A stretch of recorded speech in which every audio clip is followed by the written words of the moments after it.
Undercover CEO visits his own factory. He stops when he hears a worker begging for help. Jackson. Cole was no stranger to the limelight. As the CEO of Precision Works, a high-tech manufacturing giant rumored to have lucrative contracts with industry titans like John Deere, he appeared on countless magazine covers championing innovation and worker satisfaction. Yet lately, whispers of low morale and management abuses in one of his factories gnawed at him. Determined to learn the truth, Jackson swapped his tailored suits for a simple uniform and slipped into the heart of his own operation, unknown to nearly everyone. Then, through the roar of machinery, he heard a desperate voice. Someone was begging for help. Little did Jackson know that single plea would unravel a tangled web of exploitation, secrets, and a karmic showdown no one saw coming. Jackson Cole had never been shy about his humble origins. Raised in a modest Houston neighborhood, he'd fought tooth and nail to earn scholarships, study mechanical engineering, and eventually found Precision Works, a company famed for precision milled components used by automotive, agricultural, and aerospace giants. Over 2 decades, he transformed a scrappy startup into a multi-billion-dollar conglomerate. In the last quarter, though, an uptick in anonymous complaints reached him about a certain Bayfield plant under the watch of a stern regional director, Marion Wu, and a factory manager named Brent Johnson. Allegations ranged from safety shortcuts to punishingly high quotas. At first, Jackson attempted a standard HR probe, but the resulting report was suspiciously glowing, contradicted by rumors from off-the-record staff. So Jackson devised a bold plan. He'd go incognito, see operations from the ground up. If these rumors held any truth, he intended to fix the plant from within. On a crisp autumn morning, Jackson left his suburban Chicago home, bidding goodbye to the usual chauffeur and corporate SUV. Clad in steel-toed boots, faded jeans, and a plain T-shirt, he hopped into an old pickup truck borrowed from a friend.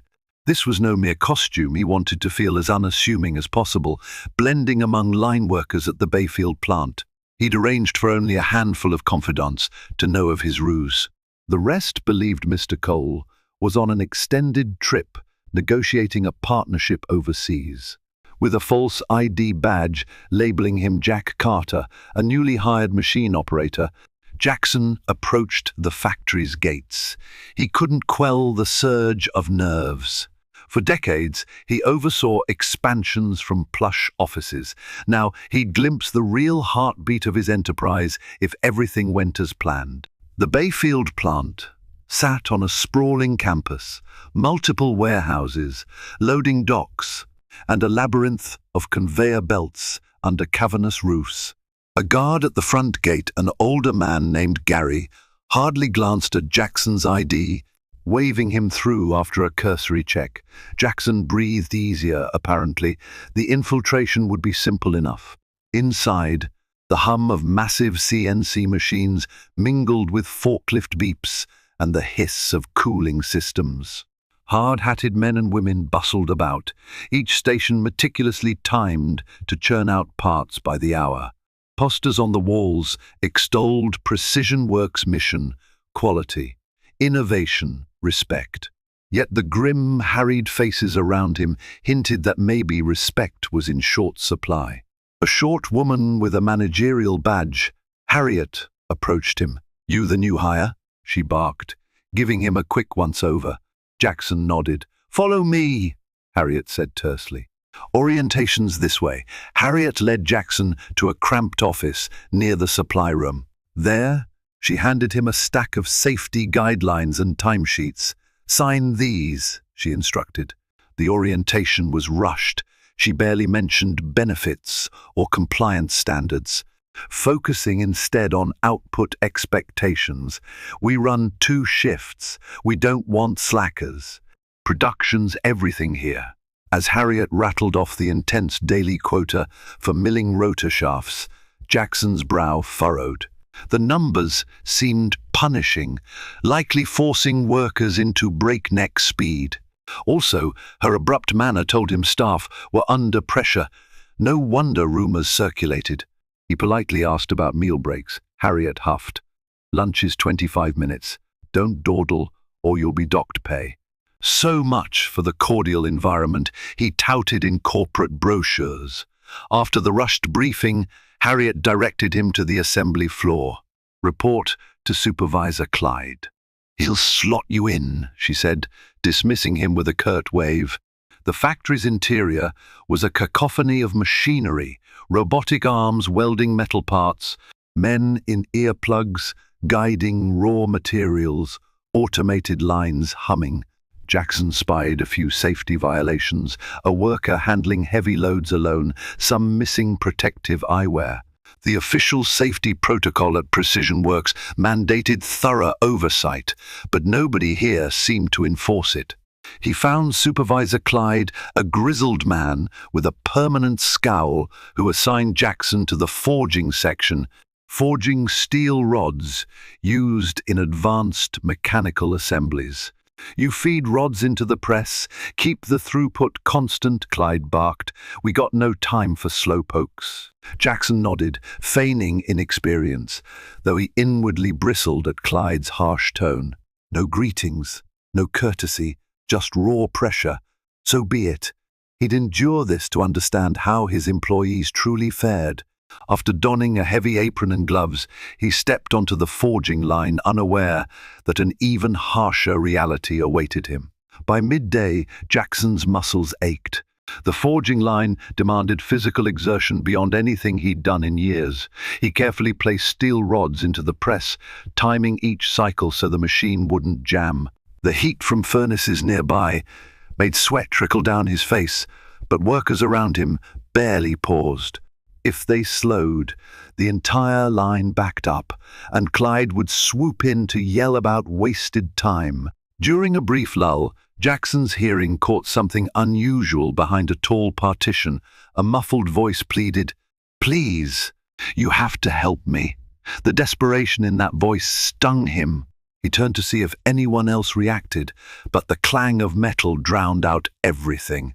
Curiosity piqued. Jackson decided he'd investigate on his next break. But before he could slip away, Clyde slapped him on the shoulder. "No daydreaming, rookie. Keep feeding that press." The scowl left no room for argument. Hours crawled by with a punishing tempo. At last, the lunch buzzer sounded a shrill ring that triggered an exodus to the break area.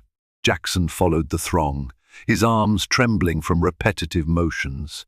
The break room was a dingy space with battered vending machines and rickety tables.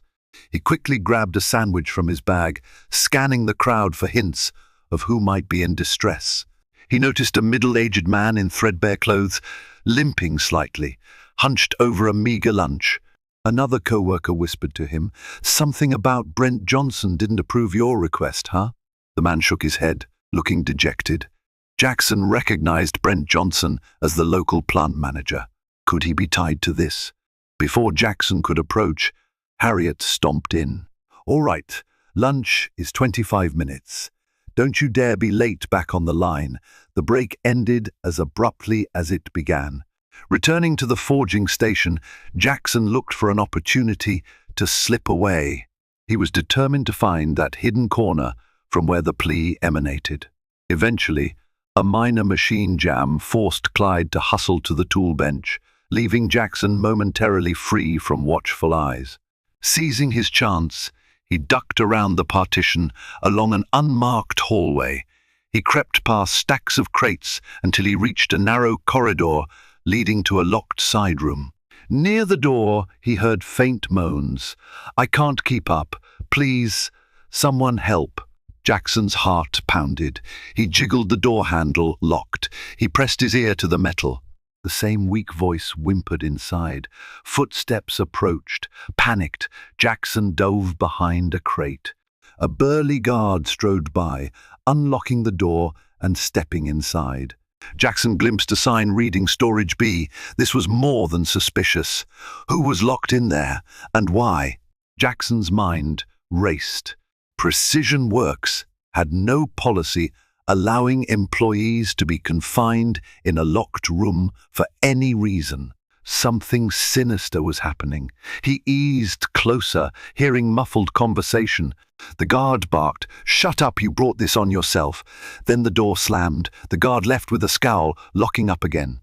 Jackson glimpsed a limp figure on the floor inside, overshadowed by crates. As the guard strode away, Jackson stifled the urge to confront him outright. He needed more intel and a safer approach. One reckless move might alert the culprits, who could hide evidence. He retreated to the forging line. The rest of the shift passed in a haze of anxiety. He glimpsed the same guard occasionally patrolling, never acknowledging the locked storage B. By day's end, Jackson resolved to quietly gather details.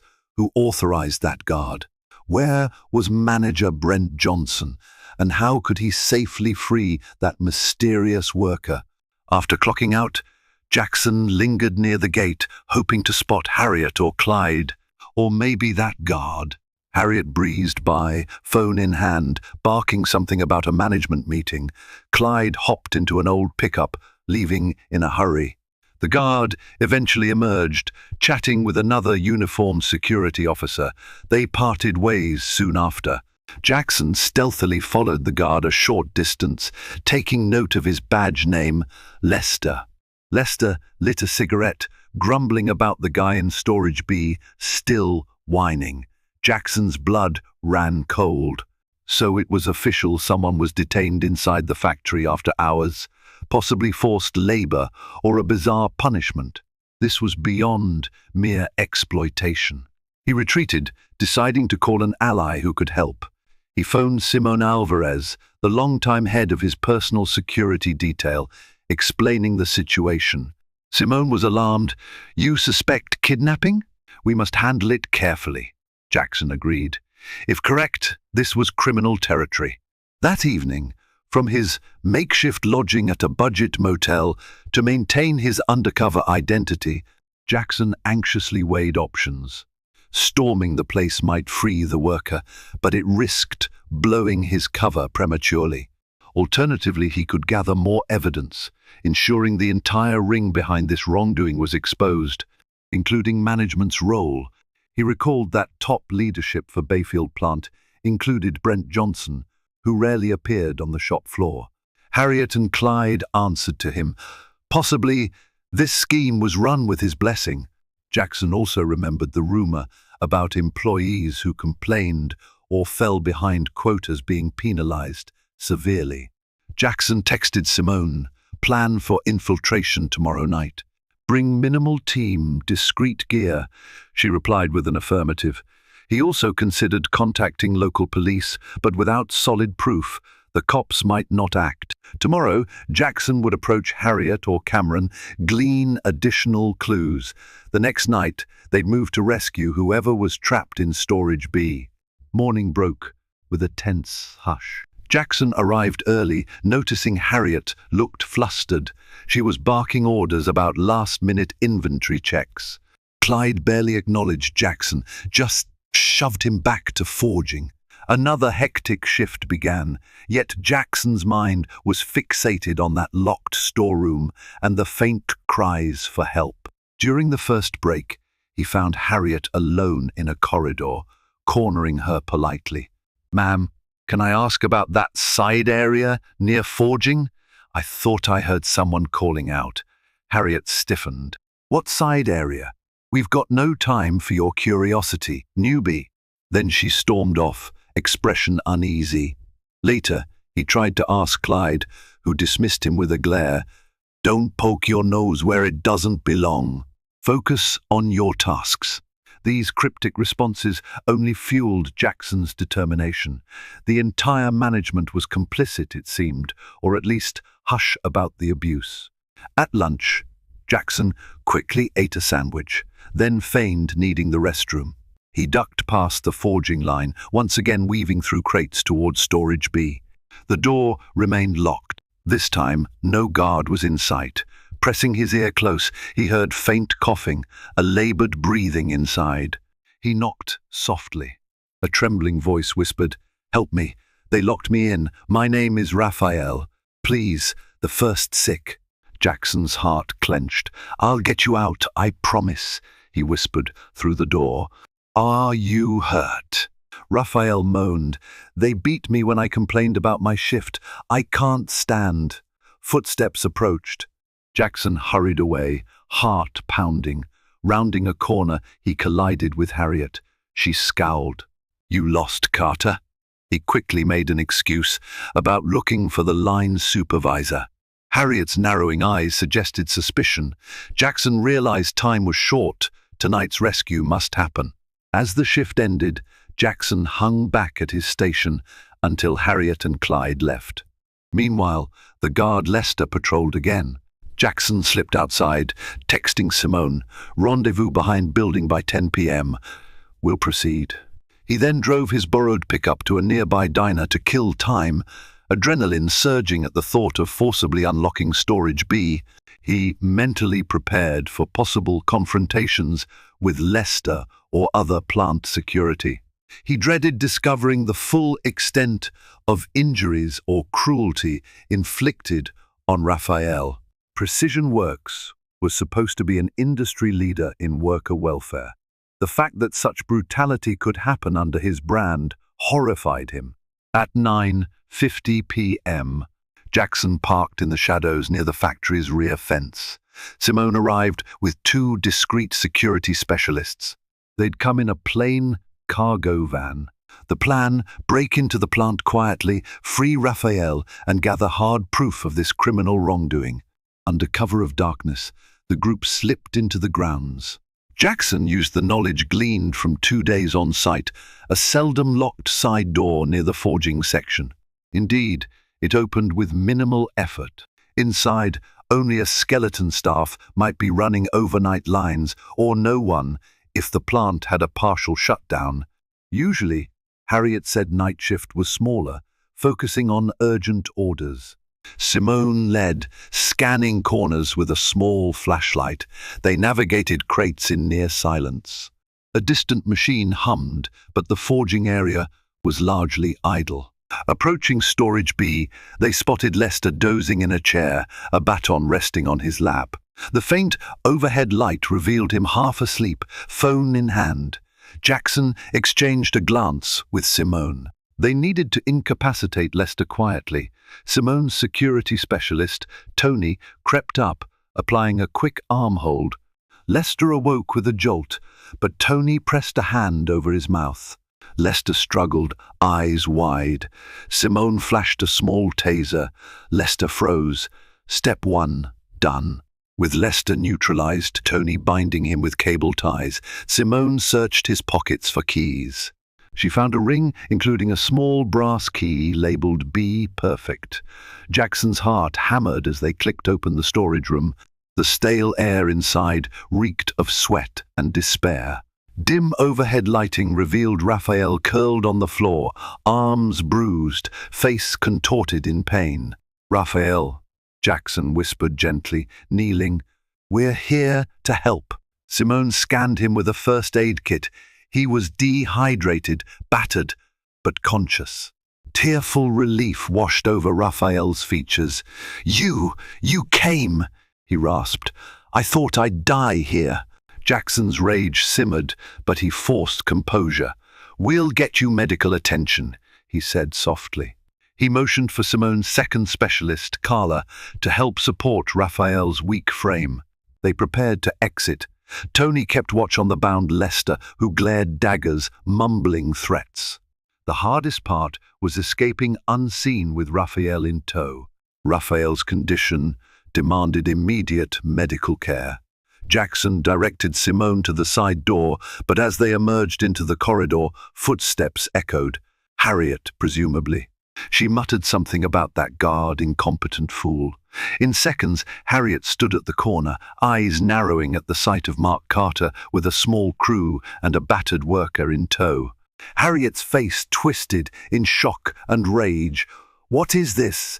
Let him go or I'll..." Simone stepped forward, brandishing her security ID. "Step aside, ma'am." This man is a victim of illegal detention. We have no quarrel with you if you stand down. Harriet barked, "No, you're not leaving with him." The manager's orders. But Jackson locked eyes with Harriet, voice low with authority. "I outrank your manager. Move, Harriet. Now." She froze, stunned by the steel in his tone. Harriet's confusion morphed into realization. "Who are you?" she demanded. Jackson paused, deciding the time for subterfuge was over. "I'm Jackson Cole, the CEO of Precision Works," he declared, letting the name ring out in the empty corridor. Harriet's jaw dropped. For a moment, Harriet seemed torn between defiance and fear. She glared at Simone's taser, then at Raphael's pitiful state. Finally, Harriet stepped aside, hand trembling. You can't do this," she stammered. "Manager Brent will." Jackson's voice was ice cold. "I'll deal with Brent. Right now, we're taking Raphael to a hospital. If you try to stop me, you'll be complicit in a crime." Harriet slumped, powerless. Simone and Carla carefully guided Raphael forward, his steps unsteady. They hustled outside, leaving Harriet behind in shock. The group loaded Raphael into the cargo van. Jackson glanced back at the building, fury sparking. Tomorrow, he'd return to face every manager involved in this travesty. Simone drove them to an urgent care clinic across town, aiming to avoid suspicion from local paramedics or an official hospital record that might tip off the conspirators. The clinic's doctor on duty, a sympathetic soul, treated Raphael's bruises and mild dehydration. Meanwhile, Jackson paced the waiting area, heartbreak roiling inside him. This man had been imprisoned like an animal, simply for complaining about working conditions. Raphael eventually emerged with bandaged ribs. Jackson gently inquired about what had happened. Tearful, Raphael explained, he'd been given relentless quotas, forced to skip breaks. One day, he collapsed from exhaustion. Manager Brent and Harriet decided to teach him a lesson, locking him in Storage B, guarded by Lester. They threatened to starve him if he didn't get back in line. Jackson clenched his fists. "That ends now," he vowed. "Raphael, you're safe with me. I promise justice." Before dawn, Jackson arranged a hotel room for Raphael, ensuring Simone's security detail stood by. He gave explicit instructions: keep the location secret, protect Raphael at all costs. Then Jackson retreated to his borrowed pickup, exhaustion weighing on him, but a fierce determination flickered. He dialed the one HR executive he fully trusted, Elena Wright, rousing her from bed. He recounted the shocking events and demanded an immediate on-site HR and legal crackdown at Bayfield. "Elena, gather a corporate team. I'll meet you at the plant at noon. Don't warn local managers. We need the element of surprise." Elena, appalled, pledged full support. With that set, Jackson tried to snatch a few hours of restless sleep. At sunrise, he'd confirm that Raphael was stable, then confront Brent Johnson and the entire chain of command who allowed such cruelty to fester. Hard karma was on the horizon. Come morning, Jackson arrived at the Bayfield plant in his typical CEO attire, stepping from the borrowed pickup. He had shed the Mark Carter facade. Security personnel, noticing the big boss, scrambled to greet him. Word spread like wildfire. Jackson Cole was on site. Many employees froze in astonishment, recognizing him from corporate newsletters or TV interviews. Within minutes, Harriet and Clyde emerged, pale with anxiety. Harriet stammered, "Mr. Cole, we weren't expecting you." Jackson offered a frosty stare. "Clearly not. Where's Manager Brent Johnson?" He's in the main office," Harriet answered, her voice trembling. "Good. Gather all department heads in the large conference room," Jackson ordered. "Now." Harriet scampered off. Clyde looked like he wanted to vanish. Meanwhile, A swarm of staff gawked at Jackson, some with hopeful glints in their eyes, others with dread. The showdown had begun. The main office was a glass-walled space with a sweeping view of the factory floor. Brent Johnson, middle-aged, thick-set, face etched with arrogance, sat behind a desk. He rose, surprise dancing across his features as Jackson entered, flanked by Elena Wright from HR and a small corporate legal team. Harriet and Clyde hovered behind them, visibly uneasy. Brent forced a smile. "Mr. Cole, this is an unexpected pleasure. If we'd known you were coming—" Jackson cut him off. "Spare me the pleasantries. I discovered gross abuses here, inhumane treatment of staff, illegal detention of a worker named Raphael." "Do you deny it?" Brent's face paled. "Aye, this must be a misunderstanding." "Harriet," Clyde, "what?" Elena slammed a folder on the desk. "We have evidence, eyewitness accounts, plus the victim's testimony. There's no misunderstanding. We're investigating for immediate disciplinary action." Brent stood speechless, sweat beading on his brow. Harriet piped up nervously, "Aye, we were only following instructions from Brent. He said it was an internal disciplinary measure for repeated insubordination." Brent whipped around. "Don't you throw me under the bus, Harriet. You and Clyde had a hand in this." Clyde stepped back, eyes wide, trembling. Jackson lifted a hand. "Enough. I want full transparency." "Harriet," Clyde, "if you cooperated with or facilitated the abuse, you'll be held accountable too. But lying will only worsen your situation." Clyde's voice cracked. "He told us to keep quiet or we'd lose our jobs." "I didn't. We never thought it'd go this far." Elena frowned. "That's no excuse. You aided and abetted a crime." Jackson's anger simmered. "Consider yourselves suspended pending a final decision." "Brent, as of now, you are terminated. Turn in your badge." Brent's mouth fell open, a mix of fury and panic. Despite Brent's blustering attempts to defend himself, Jackson remained resolute. "Get your belongings and leave the premises," he said icily. "Legal will handle further steps. We may press charges if Raphael chooses to do so." Brent lashed out. "You can't do this. I've doubled production in the last quarter. This place is a success. Because of me."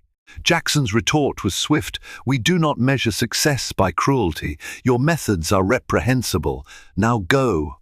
Harriet and Clyde stood by, silent. With no avenue left, Brent cursed and stormed out. The staff parted in the hallway, giving him wide berth, some glaring, others relieved. Jackson glanced at Harriet. "You and Clyde prepare a written statement about everything that happened. Corporate HR will decide your fate after we confirm the extent of your involvement." Harriet swallowed hard. Clyde looked on the verge of tears. Elena quickly organized on-site interviews with workers, including those from forging, assembly, and shipping. The stories poured in: wage theft allegations, forced overtime, humiliating punishments for not meeting unrealistic targets. Harriet and Clyde had enforced these policies under Brent's direct orders, though they often complied to keep their own jobs. Some staff described near accidents and unsafe conditions, unreported because managers threatened firing if they complained. Jackson's heartbreak deepened with each testimony. He had always pictured Precision Works as a second family for employees. The trust was shattered, but now, at least, the truth was out. He assured staff that changes were immediate and permanent. Angela from Forging approached him timidly. "Sir, we truly appreciate you stepping in." We were losing hope. The sincerity in her eyes nearly moved Jackson to tears. He repeated the same promise to everyone: no more abuses. "You have my word." Meanwhile, local authorities arrived to investigate the kidnapping angle. Simone provided them details of how Raphael was found. Raphael's formal statement sealed the case. Harriet and Clyde, while not physically restraining Raphael themselves, admitted they complied with Brent's plan. The guard, Lester, faced separate charges. The entire fiasco garnered media attention, painting an ugly portrait of abuse at a major factory. Jackson faced the cameras outside the plant gates. "I'm disgusted by what occurred under my watch," he stated solemnly. "I take full responsibility for failing to detect it sooner. Precision Works will rectify every harm done. We will stand by our workers." The press hammered him with questions, but he kept his composure, displaying genuine remorse and a firm commitment to reform. Inside, employees glimpsed the televised coverage, some weeping with relief. Real change was finally happening. In the aftermath, Harriet and Clyde's fates hung in the balance. Harriet claimed she was coerced, but multiple staff reported her complicity and harshness. Clyde confessed more fully, apologizing for not speaking up. HR recommended Harriet's termination for direct involvement and Clyde's demotion with probation. Jackson approved these measures, though part of him felt pity for Clyde's cowardice. Harriet left the plant in tears, a cautionary tale of how fear or ambition can lead to monstrous acts. Raphael, once stable enough, re-entered the plant to greet co-workers. An emotional scene ensued. Jackson personally apologized to him, ensuring all medical bills and lost wages were covered. He even offered therapy resources. Overwhelmed, Raphael thanked Jackson, though nightmares of that locked room still haunted him. The staff, seeing real accountability, began to trust that corporate's vow for a humane workplace might finally ring true. Within days, a new plant manager arrived, Aisha Moore, a seasoned professional from another Precision Works facility known for strong leadership and compassionate management. Jackson introduced her personally, praising her track record. She addressed the workers in a heartfelt meeting, outlining a new code of collaboration. Gone were the brutal quotas. Instead, they'd focus on efficiency with safety and wellness in mind. Skeptical employees soon warmed to Aisha's approach. She visited each station, listened to concerns, and ensured supervisors provided respectful guidance. The forging line's atmosphere shifted from gloom to cautious optimism. Workers found they could breathe easier, take short water breaks, and still meet revised quotas. A wave of relief spread across departments. Jackson oversaw these transitions, feeling a glimmer of hope that the plant could exemplify Precision Works' original mission, where laborers were valued, not just cogs in a profit machine. Despite the improvements, external challenges loomed. The local press ran scathing articles about the detention scandal. Rival companies whispered to clients that Precision Works tolerated abusive practices. The brand's reputation took a hit in certain markets. Jackson spent hours on calls with major clients like John Deere, reassuring them that reforms were genuine, that the Bayfield incident was an aberration, not a corporate norm. He also made public gestures, hosting an open house day at the plant, inviting community members to see the safer environment. Employees, newly confident, showcased their streamlined processes and improved morale. Some local activists remained critical, but the transparency impressed many. Bit by bit, negative headlines were balanced by new coverage praising swift corporate accountability. Jackson realized Precision Works was forging a renewed identity, tested by crisis, striving to become more just. Meanwhile, Brent Johnson's downfall continued. He was arrested on suspicion of false imprisonment, assault, and labor law violations. Harriet's testimony against him weighed heavily in the prosecution's case. Brent's attorney tried painting the fiasco as overblown discipline, but with Raphael's harrowing account and physical evidence of the locked storeroom, the argument crumbled. If convicted, Brent faced potential prison time. Jackson watched the legal developments with mixed emotions, fury at Brent's cruelty, sadness that an executive in his company turned so monstrous. Still, accountability was necessary. Simone gave him updates from the trial preparation, ensuring Precision Works cooperated fully. Raphael, though anxious, seemed resolute about testifying. Jackson assured him of ongoing protection and financial support for therapy or legal costs. The path to closure was winding, but the day of reckoning neared for Brent Johnson as well. Back at the Bayfield plant, Aisha Moore systematically introduced new training for supervisors. She also expanded the safety committee, allowing rank and file workers direct input. These steps fostered a sense of empowerment.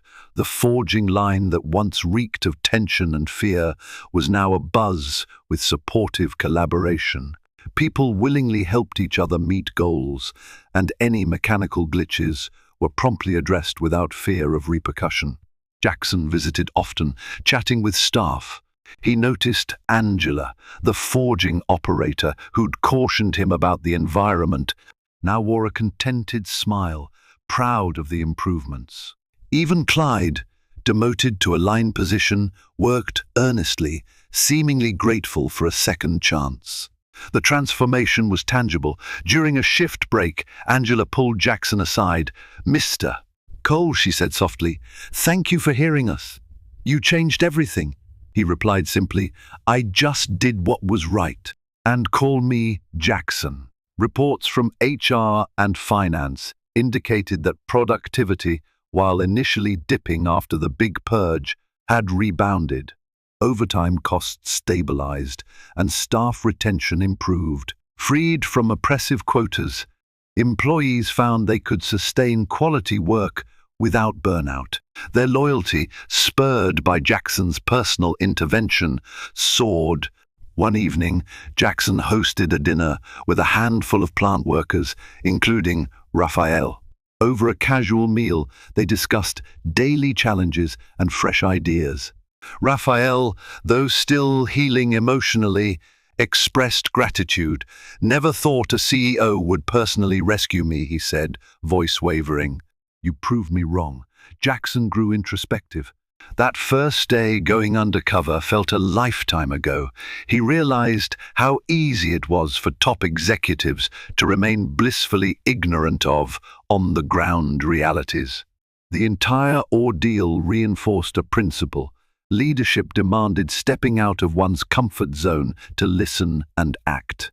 Hard karma indeed had come for the wicked and spurred justice for all. A few weeks later, a new challenge emerged.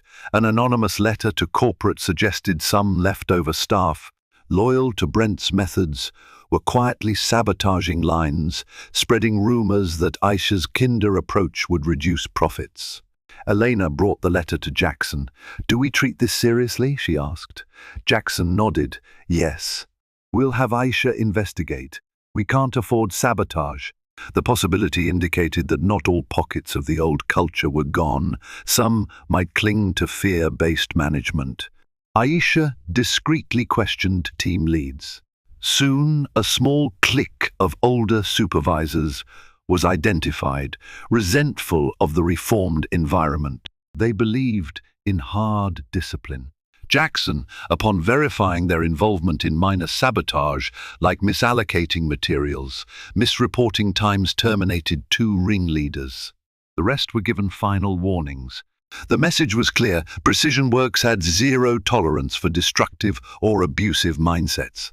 Despite intermittent setbacks, the plant's morale trajectory remained positive. The local media, noting the swift firings of saboteurs, reported that Precision Works was truly purging old toxic habits. Jackson also extended an olive branch to local labor advocates, inviting them to tour the improved facility and provide feedback. Some were skeptical, but they left moderately impressed by the changes. Meanwhile, the forging line where Jackson once toiled incognito had become a beacon of best practices: ergonomic stations, fair quotas, rotating tasks to prevent repetitive strain. Worker injuries decreased, morale soared. Angela teased Jackson that the forging line wanted him to come back any time, boss, though with less physical strain, they joked. He laughed, recalling how draining the work had been. In the background, the legal case against Brent Johnson progressed. A trial date loomed, with the media primed for sensational coverage. Jackson braced for another wave of scrutiny. When the trial finally commenced, public interest spiked. The prosecution painted Brent Johnson as a tyrant who exploited corporate oversight gaps to enforce his sadistic brand of discipline. Raphael testified, recounting how he'd been starved and beaten. Harriet, in a plea deal for leniency, corroborated key details, explaining how Brent systematically manipulated staff to meet unrealistic goals. Clyde testified regretfully, admitting his own failure to intervene, but clarifying that Brent masterminded the scheme. The defense tried portraying Brent as a scapegoat, claiming he merely enforced tough productivity measures. But audio recordings secretly captured by Harriet, ironically played in court, revealing Brent's explicit threats. The judge's disapproving glare left no doubt. In the end, the jury found Brent guilty on multiple counts, including unlawful imprisonment and assault. He faced years of potential incarceration. Leaving the courthouse, Jackson felt a peculiar mix of sorrow and relief. Justice was served, though it wouldn't erase the trauma inflicted. The press swarmed him, and he reiterated Precision Works' unwavering stance against any form of worker abuse. With Brent Johnson's conviction, the final piece of the karmic puzzle fell into place. Harriet's reduced sentence or penalty, to be determined by the courts, hinged on her cooperation, while Lester the guard similarly faced punishment. The rest of the plant overcame their fear. Freed from intimidation, employees began sharing fresh improvement ideas for new product lines and better safety measures. One sunny afternoon, the factory organized a family day. Workers brought spouses and kids, touring the plant with pride. Kids gawked at the forging line, now safer and more open. Aisha's staff provided fun demonstrations. Jackson attended, mingling with families. He spotted Raphael playing with his young daughter, smiling widely, an image of a man regaining hope after a harrowing ordeal. Amid the laughter and grilled food, Jackson's heart soared. The darkness that once plagued the Bayfield plant was replaced by a spirit of unity and mutual respect.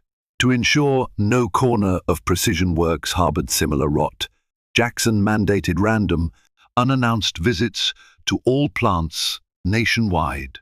Some employees, spooked by the Undercover CEO rumor, realized the big boss might appear anywhere. Productivity soared, but more importantly, complaints about bullying or corner cutting plummeted as managers realized they couldn't hide behind polished reports. The Bayfield plant remained a testament to the power of redemption. Under Aisha's leadership, it led in production efficiency and worker satisfaction. A brand new suggestion box, genuinely used by staff, led to refined workflows that saved costs. The once dingy break room was renovated, providing a decent lounge. Meanwhile, Clyde, having atoned for his complicity, became an advocate for worker safety, ironically championing the very values he once neglected. For Jackson, each returning trip to Bayfield felt like an affirmation. Adversity had taught them all an invaluable lesson. Mid-year, Precision Works hosted its annual Leadership Summit in Chicago. Representatives from each facility attended. Typically, these summits were dull, but this year, everyone buzzed with anticipation of new policies shaped by the Bayfield revelations. Jackson delivered the keynote speech, addressing a packed auditorium of managers and executives. He spoke candidly. "We came dangerously close to losing our moral compass. Through bold action, some might call it undercover, we exposed wrongdoing. But let's not forget, our success relies on every worker feeling safe, respected, and valued." Applause broke out. He unveiled a worker dignity charter requiring all precision work sites to adopt robust safety committees, open communication channels, and a zero-tolerance stance on harassment. Staff across the company watched a live stream, many cheering. By the summit's close, a wave of optimism united the entire organization, as if Bayfield's ordeal had galvanized them into a stronger, more ethical collective. Simone, Jackson's head of security, approached him after the summit. "It's remarkable, boss," she said quietly. "A year ago, you didn't suspect such horrors existed in your own plant. Now you're leading an industry example." Jackson exhaled. "It's humbling, Simone. I built Precision Works from a garage startup, but I took my eyes off the day-to-day, trusting managerial layers to uphold our values. We learned the hard way that vigilance is key." Simone nodded. "And you personally risked everything going undercover. The brand could have crashed if the scandal had overshadowed your reforms. But you triumphed." Jackson offered a grateful smile. "I had help from you, from courageous employees. We did what had to be done." Reflecting on the success, Jackson resolved never again to let corporate distance blind him. The best leaders, he realized, frequently step into the trenches. A quiet evening found Jackson returning to the forging line at Bayfield for a surprise casual visit. This time, no subterfuge. Workers recognized him, greeting him warmly, even joking about how he once struggled on the line. Jackson laughed, seeing the humor in it now. He noticed the updated safety gear, improved ventilation, and more relaxed atmosphere. Production figures pinned on a board showed a modest but steady climb in efficiency. He chatted with Angela, who reported that morale remained high. She credited Aisha's supportive leadership. Jackson asked if she had any lingering concerns. Angela shrugged happily. "Not really.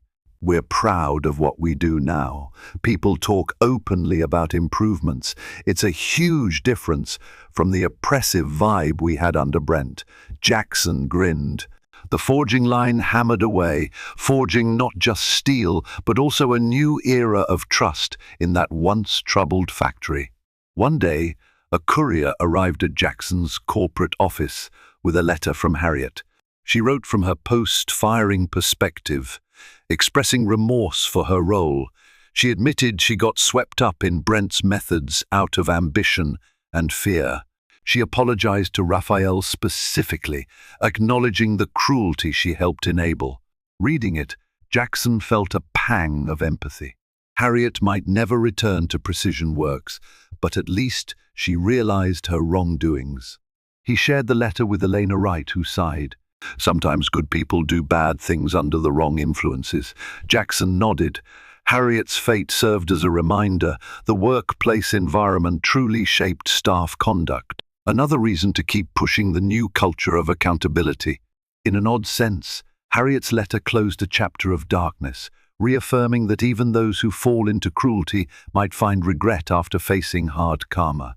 Chapter 42, approximately 135 words, months melted into a year.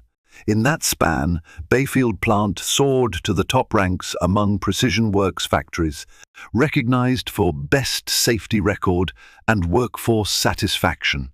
The forging line boasted near zero turnover. Aisha wrote a white paper describing the transformation, crediting open communication and supportive leadership. Jackson asked her to present it at an industry conference, showing how a plant once rife with abuse had become a model facility. The audience included big-name manufacturing CEOs, many intrigued by the story of how a single undercover CEO's direct action spurred radical change. Meanwhile, Raphael continued working at the plant, though in a less physically demanding role in quality control. He found renewed purpose, ensuring no subpar or dangerous product left the facility, a small but potent measure of retribution against any hint of old injustices. In a reflective mood, Jackson composed a personal letter to each staff member who testified in the investigation, including Angela, Clyde, and even Harriet. For Angela, he wrote heartfelt thanks for her early courage. For Clyde, he recognized his honest confession and efforts to improve. Harriet's letter was more nuanced, acknowledging the harm she inflicted, but also encouraging her to apply her talents ethically in future endeavors. He believed in second chances, albeit outside precision works in Harriet's case. Additionally, Jackson established the Raphael Scholarship Fund with corporate dollars, offering partial scholarships to employees' family members pursuing technical degrees. He named it in honor of the worker whose plight exposed the plant's darkest secret and catalyzed the major reforms. The initiative garnered applause across the company, reinforcing a sense that this new precision works truly valued its people and their communities. Around the one-year anniversary of Jackson's undercover infiltration, the local mayor visited Bayfield plant to congratulate them on the turnaround. A ceremony recognized workers for their dedication, awarding safe operator certificates to forging staff. Jackson gave a short speech referencing the company's journey from near tragedy to triumphant renewal. After the applause subsided, the mayor gifted Jackson a symbolic key to the city, praising Precision Works' new partnership in local philanthropic programs. Jackson, humble, deflected the attention to the employees. They are the real heroes. They overcame adversity, forging a better path for themselves and for Precision Works. The line "forging a better path" drew a grin from forging operators, a pun that resonated. That day, the entire factory bristled with optimism. Hard karma had stricken the guilty, sparing the innocent, and the future shone bright as newly smelted steel. Life pressed forward. The memory of that first day Jackson heard a worker begging for help remained etched in his mind, fueling an unwavering vigilance. He directed corporate resources to maintain surprise visits across all facilities. He reorganized lines of communication so no voice could be silenced by a tyrannical manager. A monthly CEO listening forum launched, letting employees speak directly to him or a designated representative. As for Bayfield, each passing quarter proved it wasn't a fluke. The plant truly thrived under ethical leadership. Profits rose, employee turnover decreased, and community reputation flourished. Rival businesses quietly admired the feat, while clients like John Deere renewed bigger contracts, impressed by the factory's success. On a personal level, Jackson found renewed purpose.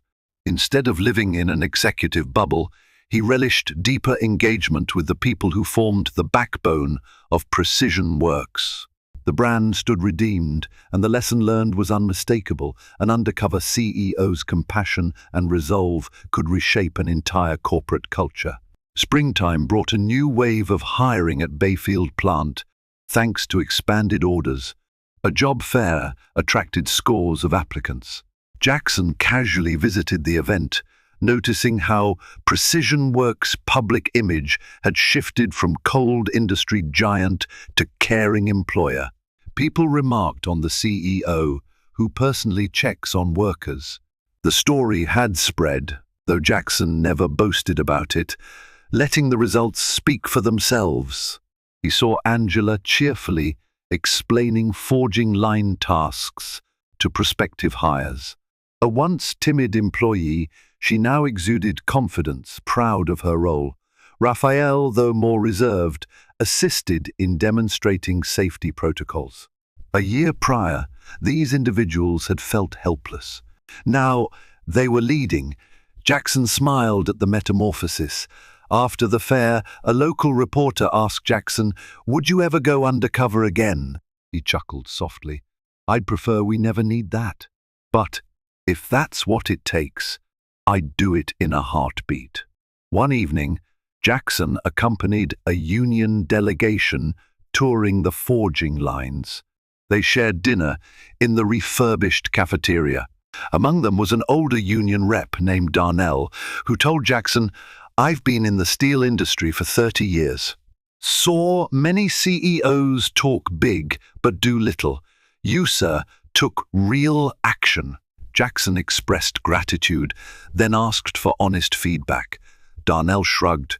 No place is perfect, but I see your improvements. A living wage, medical coverage, safer shifts. Workers trust you again. Keep it up or you'll lose their faith.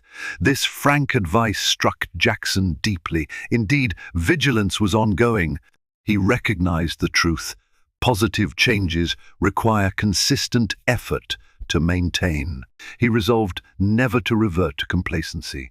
The drama at Bayfield served as a stark reminder that a single crisis can unravel everything if leadership is blind. Late that night, Jackson found himself alone in the silent factory hallway, reflecting on the journey. He recalled the day he first donned that disguise, suspecting small mismanagement, but never expecting to uncover an imprisoned worker.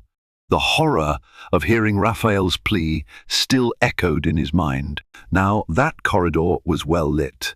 The storage B door replaced, used only for legitimate storage with no locked interior. No guard patrolled with sadistic power. Instead, uniformed employees oversaw safe operations. A hush of peace replaced the old tension. Jackson placed a hand on the wall, exhaling relief. The scars from the ordeal remained, but the environment had transformed. He whispered softly, "This is what we stand for, forging not just metal, but forging a better future." And with that, he exited the building, the hum of machinery behind him a lullaby of honest labor. A final ripple of karma emerged when Harriet penned an open letter to manufacturing forums, cautioning managers not to let fear or ambition override basic human decency. She wrote, "I learned the hard way that cruelty is a boomerang. It comes back, hurting everyone involved." Her letter garnered mixed reactions. Some praised her candor, others scorned her for enabling abuse in the first place. But the dialogue it sparked about ethical leadership was valuable. Jackson, upon reading it, felt a bittersweet sense of closure. Harriet's perspective, though tainted by her wrongdoing, might prevent future managers at other companies from repeating the same tragedy. In that small way, Harriet sought redemption. Jackson believed in that spark of good. Ultimately, the entire saga had birthed lessons for every rung of the industry, ensuring a legacy of mindful stewardship in factories around the globe. 1.5 years after the scandal, Precision Works soared to new heights. The Bayfield plant, once a cautionary tale, became a shining model of ethical manufacturing, winning an industry award for workforce development. The Precision Works name was gradually rehabbed, trust rekindled with major clients. Even the press lauded the transformation. Undercover CEOs, swift justice revives, factory morale. Raphael remained a valued employee, continuing therapy but finding renewed self-worth. Angela rose to shift supervisor, championing fairness and safety. Aisha's leadership thrived, shaping Bayfield into a blueprint for modernization. Jackson visited monthly, each time reminded that empathy and accountability truly drive success. As for Jackson, he cherished the relationships forged from adversity. He still slipped onto the production floor in simpler attire sometimes, not exactly undercover, but enough to personally connect with staff. He'd never forget the moment he heard that desperate cry, and how responding to it changed countless lives. Thank you so much for journeying with us through Jackson Cole's remarkable story, a CEO who set aside comfort and status to go undercover in his own factory, only to discover shocking cruelty and corruption. His compassionate response tore down every barrier of silence, rescued a mistreated worker, and sparked a sweeping transformation that forever altered the heart of Precision Works. Through courage, accountability, and steadfast reforms, Jackson and his team proved that even in the harshest corporate settings, empathy can triumph over greed. If this story moved you, gave you hope, or reminded you of the power one voice can have, please like, share, and subscribe to our channel. Your support helps us create more in-depth tales where justice and perseverance light the way. Let us know in the comments, what would you do if you uncovered wrongdoing at your workplace? And don't forget to hit that notification bell so you never miss our next inspiring video. Thank you for watching, and may we all dare to listen when someone cries out for help.